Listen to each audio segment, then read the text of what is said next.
Right. All right. So, welcome everyone. I'm here tonight with Dr. Titus Chiu, author of Brain Save. So happy to have you here and part of a thank you. You have your book. I forgot to grab mine. I do that every time. I have it around with me in my back pocket everywhere. um, so thank you so much for taking the time to be here. Absolutely. I really appreciate you being willing to talk to our book club. It's been really exciting to share these books and then have the live author talk at the end to Yeah. kind of bring it all back together. Yeah. So, Titus, I would love for you to start just sharing your story again of, what's led you to this path of being a doctor. Yeah, sure. Yeah, I'd be more than happy to. And yeah, thanks so much. I'm honored to be here and share my story. And thank you for hosting my book on your book club, because really that's really why I'm doing all of this. Because years ago I was in a really bad car accident. It was, wow, man, over like 20 years ago. I was actually on a scooter on my way to work, and I got hit by a car, and I flew 10 feet through the air and landed on the concrete, and I broke 3 ribs. I dislocated my shoulder, and thank God I was wearing a helmet at the time, because I actually had hit my head, but because I was wearing a helmet, like, it obviously it could have been a lot worse. So I'm really thankful that I was, but the impact was so strong that even though the helmet was buckled in, like, it flew off. So I just know that it was, yeah, it was a very strong impact. So um, afterwards, like, I'd ended up in chronic pain. Like, I had chronic neck pain and chronic shoulder pain, obviously, because I dislocated my shoulder. Before I get there, like, yeah, it was, when I kind of came to from that accident, I was taken to the hospital by ambulance, and thank God everything was intact outside of the 3 broken ribs, but there was no internal damage from what they could see. But again, fast forward a few weeks later and then months later, I was just left in chronic neck and shoulder pain. And the interesting thing was, Amy, at the time, I actually didn't have any symptoms of concussion.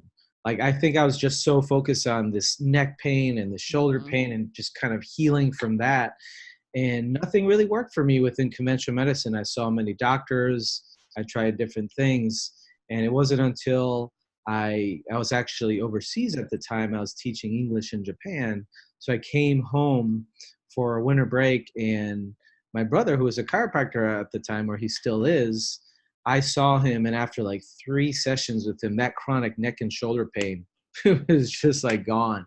So I was just blown away, because I actually grew up in a family. A lot of my relatives, they're within the conventional medical system. They're medical doctors, they're nurses. So I didn't know too much about anything outside of that. If there was a health issue, I would take medication or try like aspirin or over-the-counter medications or antibiotics. And so I didn't know anything about diet. I didn't know anything about lifestyle or supplements or neuroplasticity, right? And so it was just mind blowing for me how after 3 sessions with my brother, like, that chronic pain was gone. And so I had like a fire lit within me. I'm like, I need to learn how to do this so I can help people who've been struggling with chronic pain. And so that was, like I said, close to 20 years ago. So I went back to school.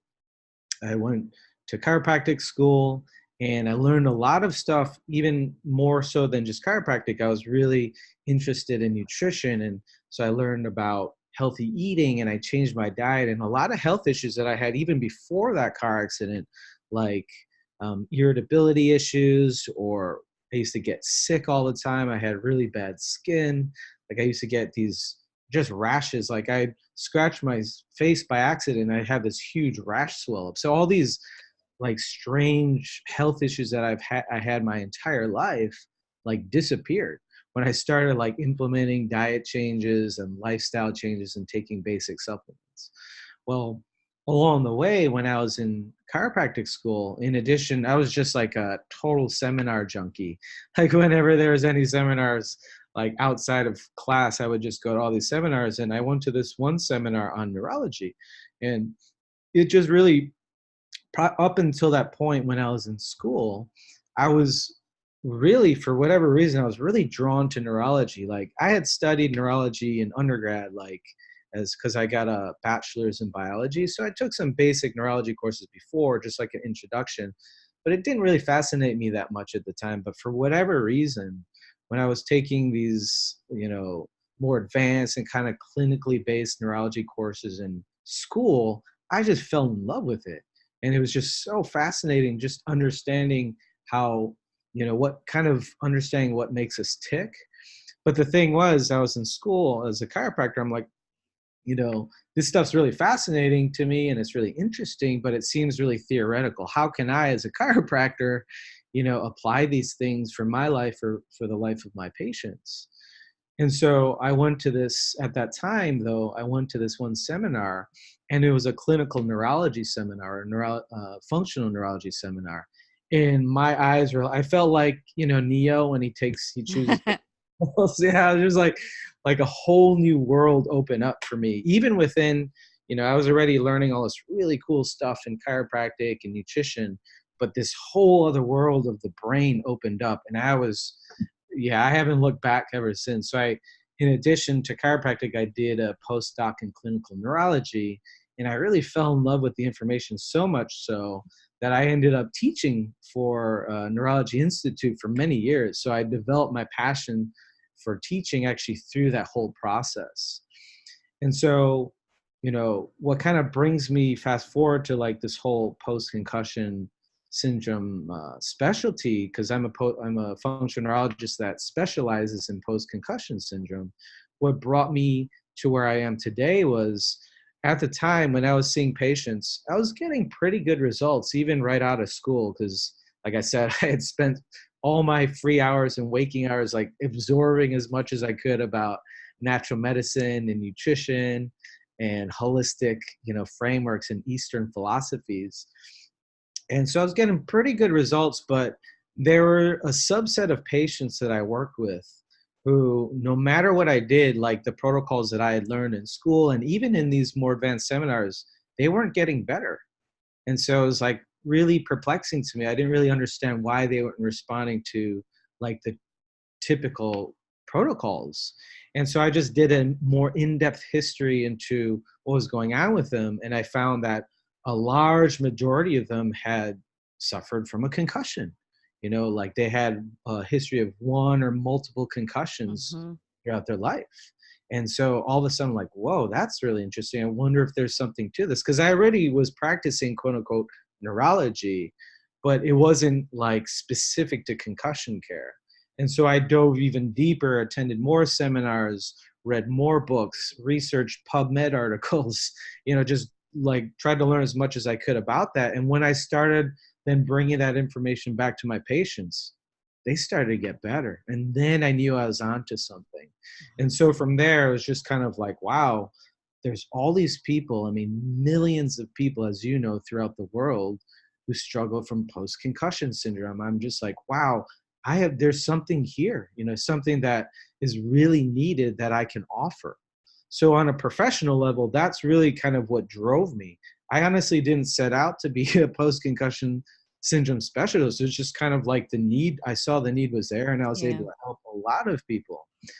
Now, the interesting thing to that story, I think you probably read a little bit about in my book, was as I was going through that time in my career, like on the outside, I can imagine like my colleagues, maybe even some of my friends, maybe not my super close friends, but people on the outside kind of like observing me. They're like, wow, this guy, he's like young, he's traveling the world, he's teaching other doctors, and he's got this successful practice. It looked like I had like this fairy tale, life, but underneath the surface, I was struggling.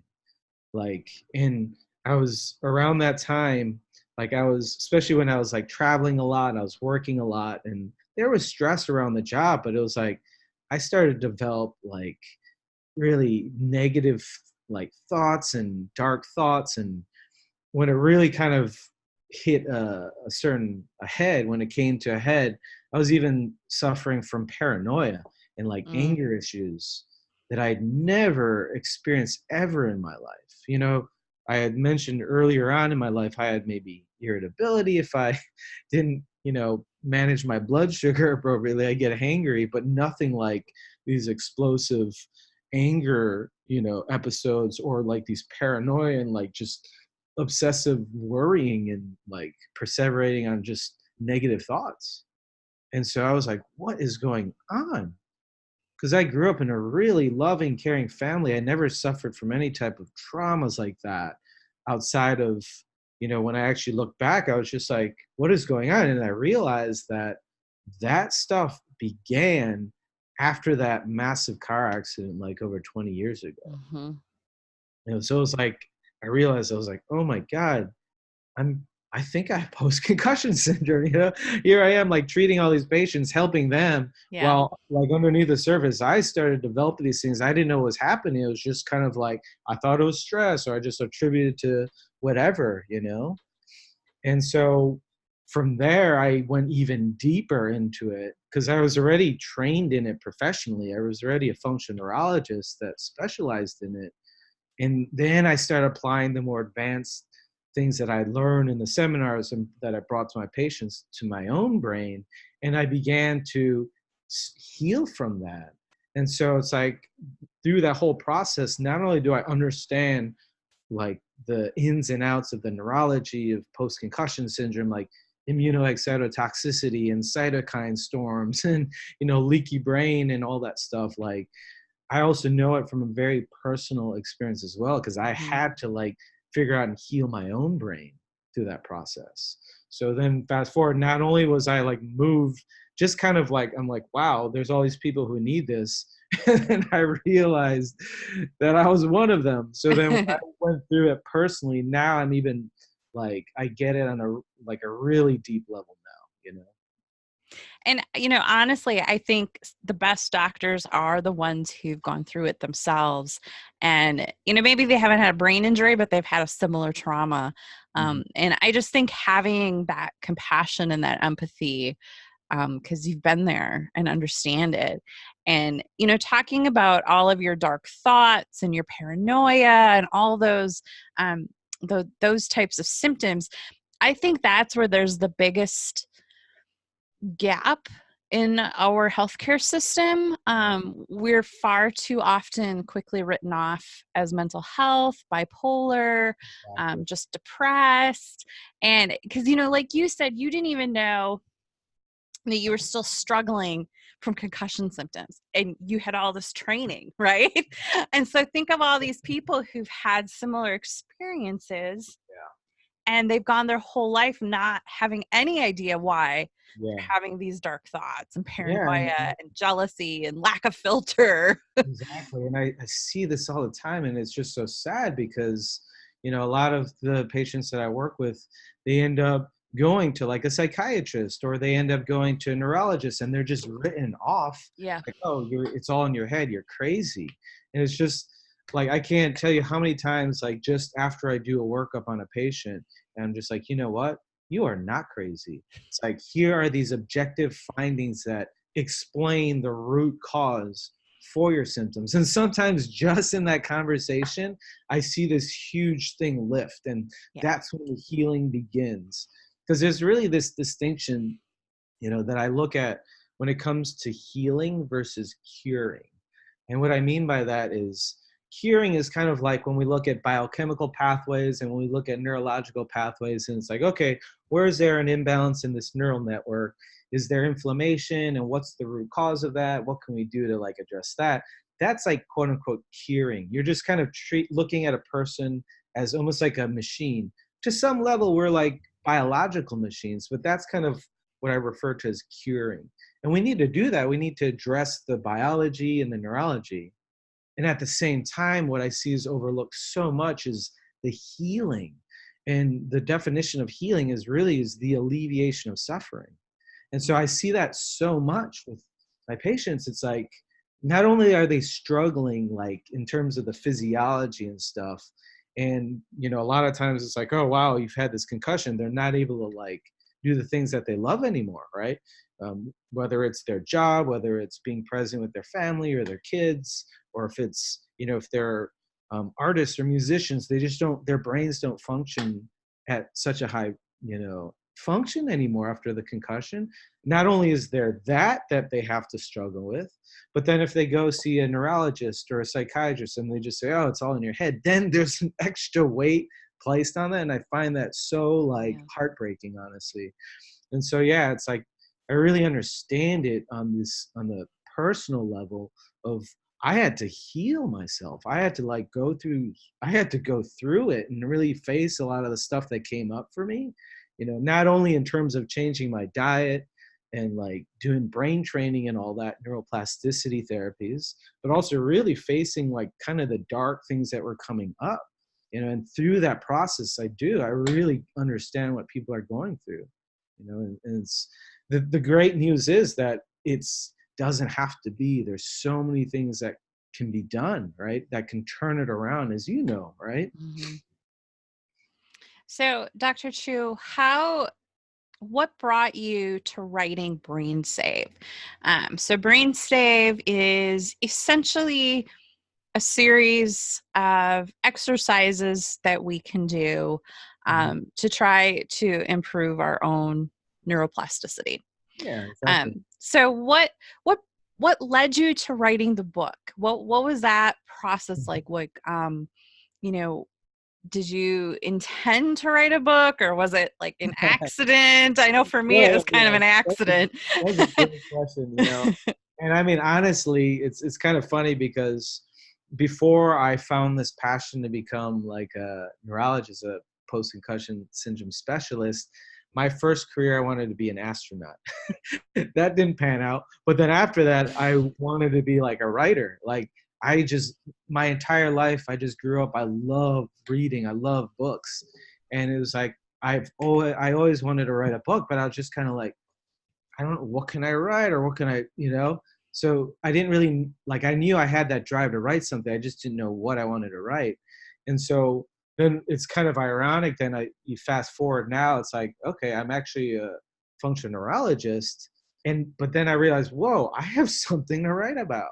And so there was always this drive for me to write a book, but specifically the reason why I wrote a book on post-concussion syndrome was because, number one, again, I saw that there's such a huge need out there. You know, like I, in my practice, I see clients and it's like, really what I'm trying to do is help people recover their brain health, right? It's like teach people how to take control of their own brain again so they can get their lives back. And so a lot of times it was kind of like the one route that I had to do that was working with clients or patients one-on-one, right? So I would work with patients. I offer these brain camps. Patients fly in from all over the world. But I realized, wow, like, yeah, maybe I can help 5 or 10 patients over the course of these 2 weeks, which is great. It feels wonderful. But not everyone can make it out, right? And spaces aren't like, they're pretty limited in terms of who we work with and how many spots we have for those camps. So I'm just like, okay, there are literally millions of people out there suffering from and struggling with post-concussion syndrome. It's like, what can I do to get at least the foundational stuff out that worked for me, right? What can I do to like get it out to them in a way that, yeah, if they can't make it out to work with me one-on-one, like what can I do to at least get their healing process started? And so that's really what motivated me to write that book, is because, yeah, just like, I wish I had a book like this Yeah. when I had my concussion years ago. Because number one, I would have been like, oh my God, like I'm not crazy. This is a physical, neurobiological disorder or syndrome. I don't like the word disorder, but it's like there's a neurobiological, physical root cause for what was going on with me. I wish I had something like this back then, because a lot of what I had been through, I think, could have been at least like minimized. So that's really the main reason why I wrote the book is, number one, I wanted to get this information to the millions of people out there who need to hear this stuff, right? And then number two, just like I had alluded to earlier in this conversation, when I started teaching neurology, I didn't realize I had such a deep passion for teaching. I like growing up, it's kind of funny now when I look back on it, like a lot of the people that made really were influential in my life were teachers. So it kind of is like a natural progression. So it's like I had this deep passion, not only to like help people who are struggling with chronic pain or post-concussion syndrome get their lives back, but I also had this passion for teaching because I really believe like that there's kind of like this fine line, though, I have to say, like there's a certain point where, I firmly believe in the ability for the brain to heal itself. As long as we are given like the right information, and not only given the right information and do the right treatments, but we do it in the right order, right? That's really important. So once that happens, though, I really believe that the brain has the power to heal itself. Like our brains and our bodies have a wisdom. And so that's the reason why I wrote the book too, is so I can actually teach people how to kind of take control of their own brain health, right? Because a lot of the stuff in the book is things that I teach my patients, but it's like, wow, I can put this in a book and just instead of like sharing it with 10 people during one of these camps or one of the programs I work with people like the long-term programs, it's like my vision is to reach 1 million people with this book and this information, and so it's like from there, and I'm sure if those of you who are watching out there, part of the book club have implemented some of these things. I love it. It's like I get these, messages on Instagram or on Facebook, or I read like an Amazon review and it's just like, wow, I did that keto shake. And ever since then, my brain fog's gone. I'm just like, yes, it's like, I feel so like excited because, it's one thing to work with a patient one-on-one because I can really personalize what they need based on a history and a neurological exam. It was kind of, it was a challenge for me to be like, okay, how do I hack my own brain? And like what I do and what I've worked with patients for so many years, how can I do it in a way that can still personalize it to a degree, but at the same time reach as many people as possible? Mm-hmm. So yeah, that's really what I did, is just to get this information out to as many people out there that need to hear it so they can learn how to take control of their own brain health. Yeah. Yeah. And, you're so right. There's literally millions of people that need this information. And, just this afternoon, I had a mom reach out to me. Her son, 2 weeks ago playing football, he was the varsity quarterback. He had a brain bleed. Oh, And so he was in a coma. Doctor said he had less than a 1% chance of survival. They encouraged her to take him off life support. She was like, oh my God. no. No. And now he's starting to wake up. And they told him there's nothing they can do for him. And somehow she got my name from somebody. And so I've just been sending her links like, read this, watch Right? this, listen to this. Exactly. And that's the thing, Amy. It's like it's out there. And that was the thing. It's like when I was going through it myself and I had to kind of piece it together for my patients. And when I figured out like I had that going on and I dove deeper into research, it's like there's information out there. And I think now compared to 20 years ago when I've had that concussion, there's been tremendous, but it's still not there. It's like, so that's another reason why I wrote the book, is to take a lot of this information and combine it in a way that's like accessible, to not to like, as you probably know, and everyone out there that's read the book, it's not a technical book at all. Like I'm not trying to write this to impress people. It's like, oh, how much does he know and how many fancy terms? It's like I literally wrote that thinking about like myself 20 years ago before I Yeah. knew anything about neurology. Like my whole goal was to write a book for the people out there who are struggling with post-concussion syndrome. Like you don't need to know even what neuroplasticity is. I think it helps to understand the why and the how behind how it works. But at the end of the day, that's why not only I, divide the book into those different parts, but in part 3, it's like, here's a 6-week plan. Like, you don't even need to read parts 1 and 2 if you don't want to, because you might have trouble with eye tracking, or you might have trouble with brain fog and concentration, you know. So it's like, here's a 6-week plan. Just start taking action.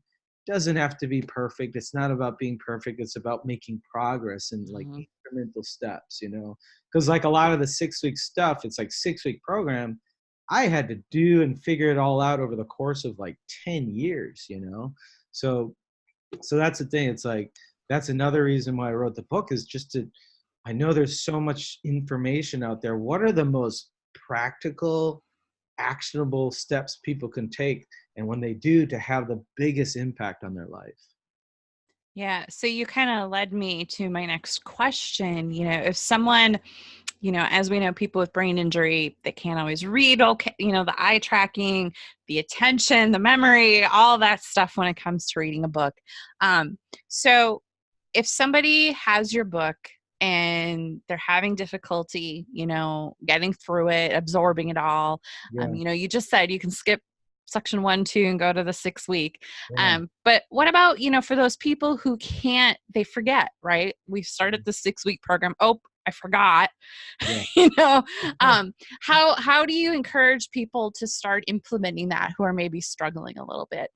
So what do you mean, like they forget? Can you give me a They've started the 6 weeks, they've done it for a couple days, and then they completely forget about it, and it's oh, 2 weeks later. the program? You mean? Yeah, yeah, yeah, Okay. So number one, let's work on healing that frontal lobe. yeah.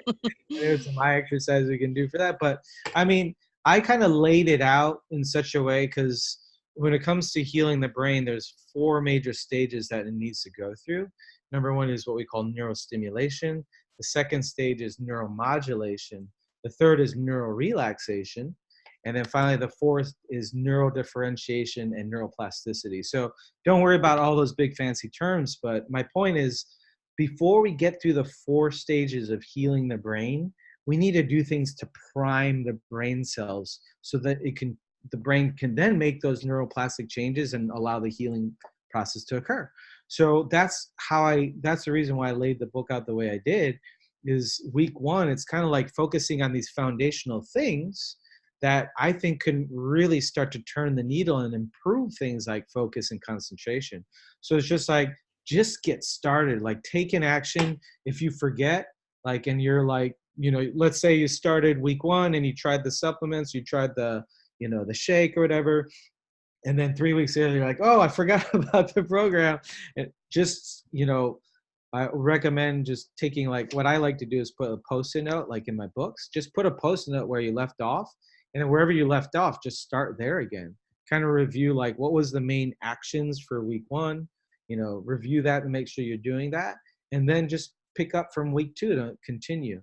Another great way I found is, having accountability partners. And so I think that's why it's such a great idea that you have this book club, so a lot of people can Mhm. check in and you have community.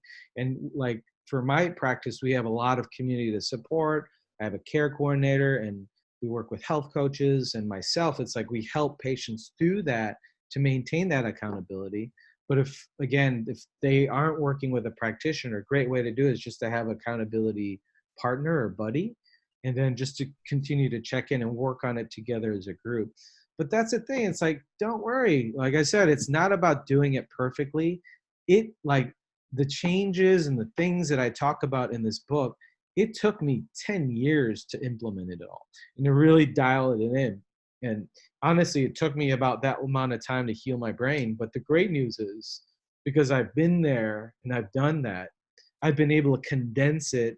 And whenever I work with patients or people who work through the Brain Save program in the book, it's like we can actually accelerate that process because it's all laid out now, right?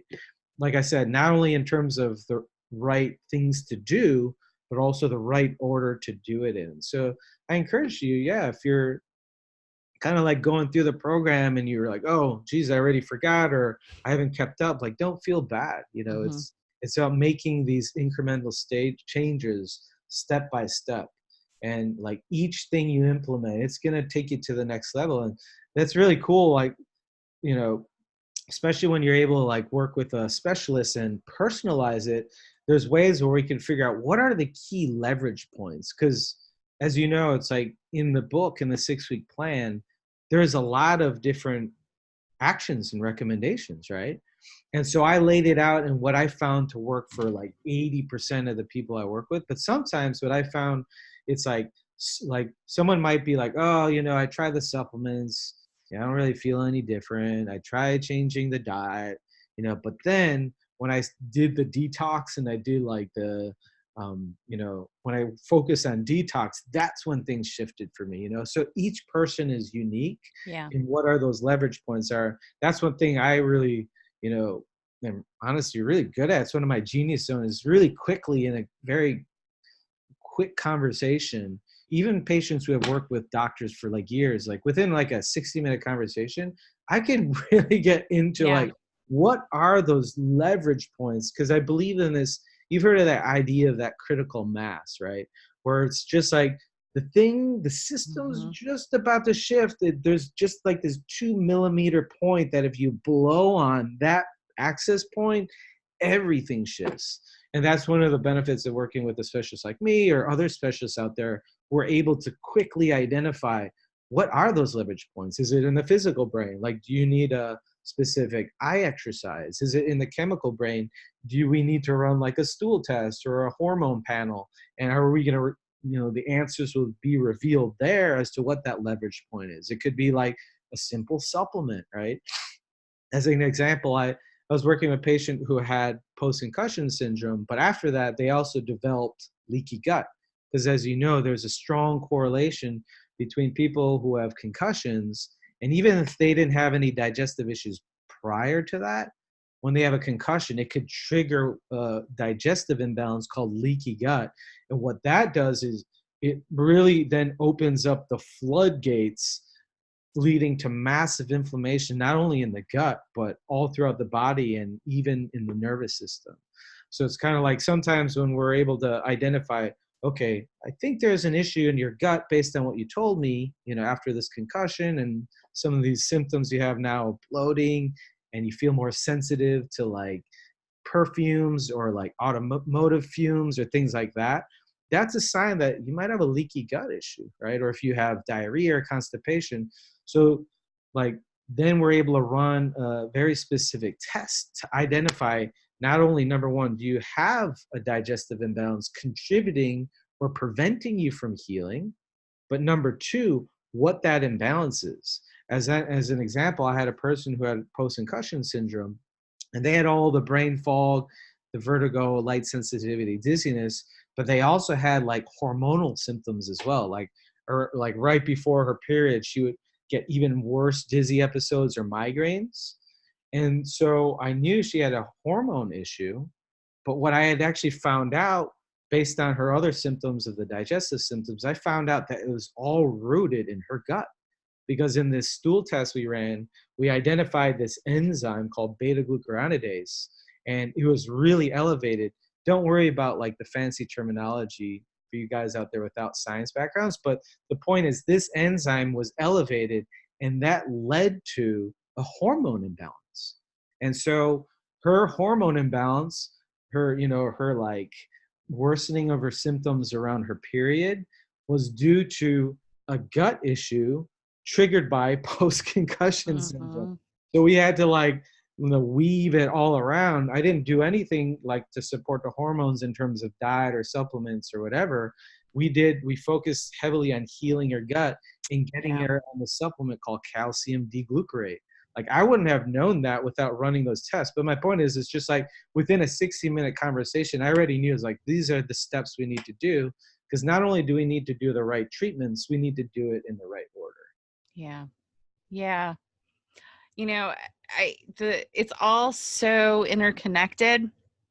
And I think it's so incredibly overlooked, and it's also misunderstood, right? And,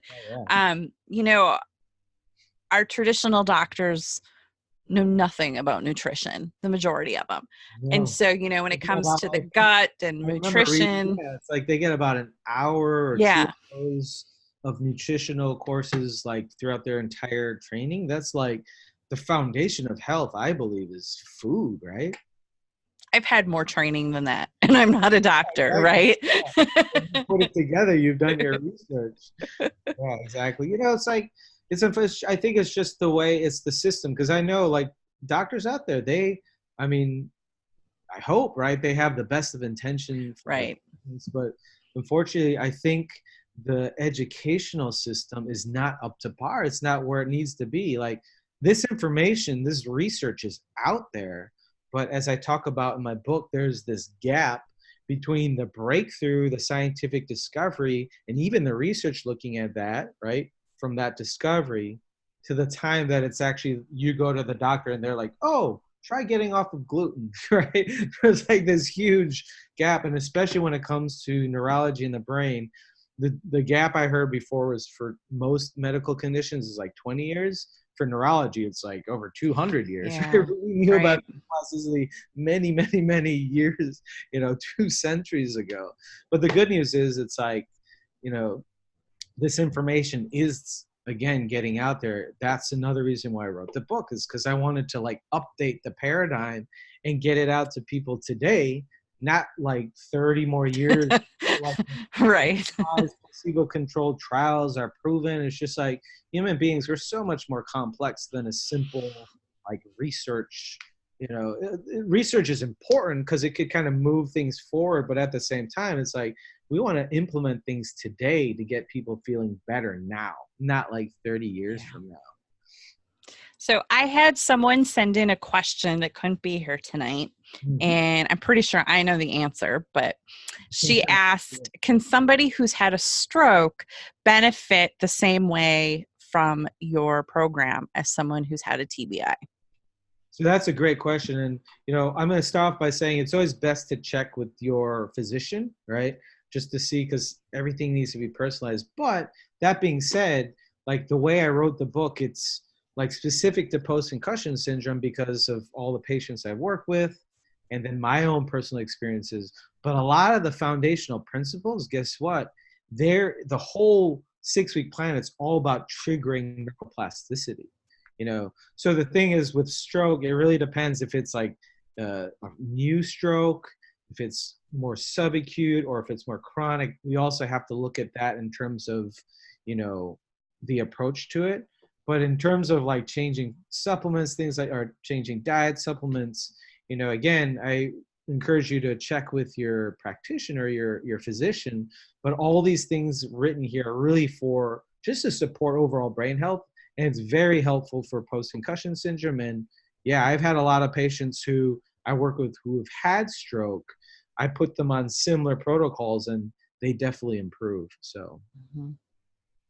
So, Dr. Chu, we're getting close here to the end of our time, but do you have a final thought, some words of wisdom that you want people to take away from your book and your story?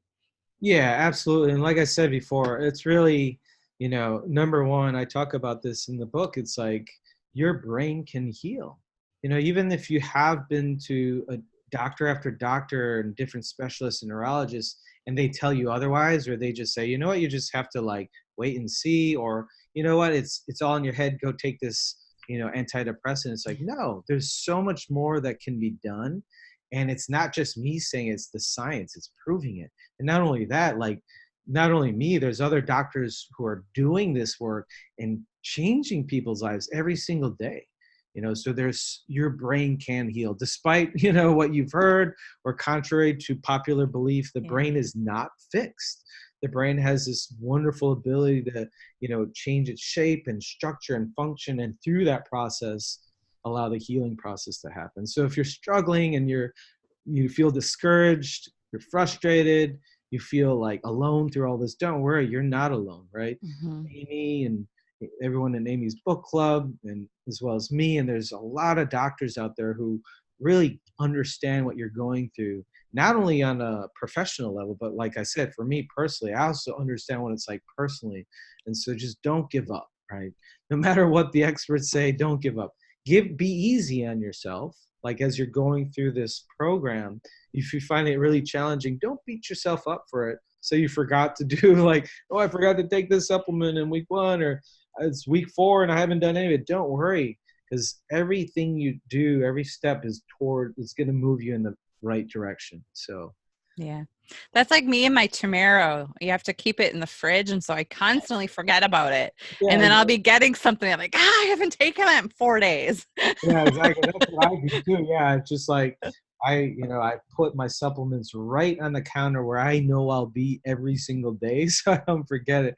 So there's these little like hacks, or like if you're doing, if you're into week 3, which is rebuild, and you're doing like I design a lot of those exercises because there's so many different neurological rehab exercises you can do, but I designed that to be easy so you can just do it in the bathroom. So if you're like at week 3, put a note on your mirror in the bathroom saying, brush your teeth, do the Yep. toothbrushing, do the vagal rinse, and do all the gargling that I recommend, because it's all there for you. It can be a good way to help, trigger your memory. That's a great tip. And I also just wanted to add to the whole, there's always hope, but excuse me, no matter how far out you are, there's always room for improvement. You're a perfect example. You were 10 years out. Because I hear that a lot. People be like, oh, but it's been 12 years. They say there's nothing I can do. And I get Oh, that. That's what doctors kept telling me too, right? And I was only 2 years out. But you really can see improvement. You might not ever get back to here, Mhm. but if you're here, isn't here better, right? Exactly. So There's always room for improvement. Yeah. yeah. I mean, the research shows that neuroplasticity happens even into like the 8th decade, like 80 years old. So Wow. even if it's from like a concussion, yeah, I've worked with patients who have concussions like 15, 20, like me. I had the concussion 20 years ago. I had several others after that, then lit it up further. But it's just like no matter what, there's always things you can do to get yourself to the next level. And that was my healing journey too. It's just like I didn't even realize I had a concussion. And so it's like when I went to school and I made those diet changes and supplements, everything I learned in the seminars, my health was like here, right? And then I went here. And then when I dove deeper and I realized I had post-concussion syndrome and I went even further and I like did more research, then I took my health and brought it up here, right? And I can only imagine there's so many breakthroughs. Now I'm at this point, I always wish this for my patients too. It's like the same principles that are in this book of experience dependent neuroplasticity, they not only work for someone who's trying to heal from a concussion, like I did for myself, but then it took my brain that was like, was concussed and, broken from that accident, but then I was able to heal from that and get to a baseline. But then I continued the process and I learned even more. And now it's like my brain works better now than it did even before the concussion. I can honestly say I'm older. I'm a lot older, when that happened. And it's like I had the concussion. I had several after that. But because of the miracle of neuroplasticity, when we can really figure out what those leverage points are for you and yourself, there's things you could do, not only heal from the injury, not only get to where you know 25, 50, 75% of where you were compared to before the concussion, but there's also ways of you know going to the next level.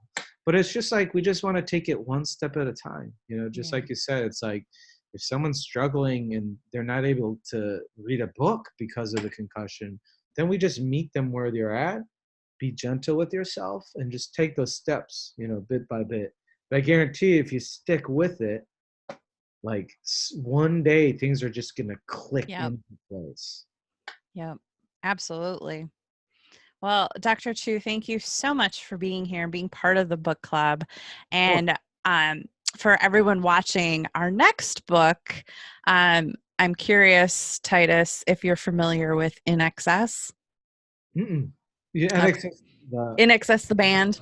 oh yeah, I Yeah, thought yeah. I'm like, I you think we're similar in age. You might know them. yeah, no, I thought you said in like excess. Yeah, yeah, In Excess, the band. Yeah. So our next book is Michael, My Brother, Lost Boy of In Excess by Tina Hutchins.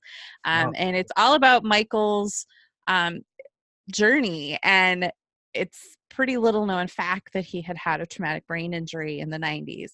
Oh, wow. And she has no doubt that his traumatic brain injury led to his suicide. Wow. So very interesting book, very different than what we've been reading. Yeah. I'm excited for everyone to read it. So that is going to be for November and December because it's a little bit longer book and we have all the holidays coming up. So, so thank you so much, Titus, for being here. This has been great conversation. Thank you everyone for watching. I really hope you're enjoying the book club and we'll catch up again all next month. Yeah. Thank you for